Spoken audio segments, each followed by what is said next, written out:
Team India को इस भव्य विजय के लिए सभी देशवासियों की तरफ से बहुत बहुत बधाई। आज 140 करोड़ देशवासी आपके इस शानदार प्रदर्शन के लिए गर्व अनुभव कर रहे हैं। खेल के मैदान में आपने वर्ल्ड कप जीता,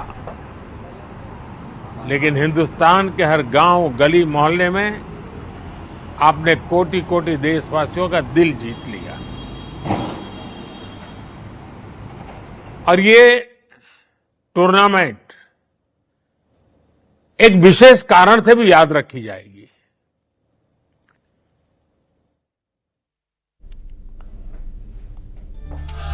इतनी सारी टीमें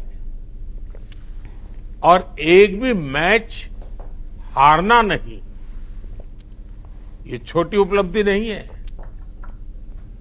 आपने क्रिकेट जगत के हर महारथी, उनके हर बॉल को खेला और आपने शानदार विजय प्राप्त करते रहे।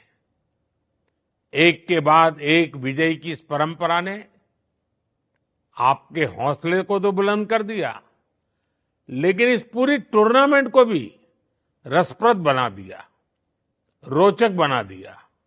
आपने शानदार विजय प्राप्त की है। मेरी तरफ से मैं आपको बहुत बहुत बधाई देता हूं, बहुत बहुत शुभकामनाएं देता हूं।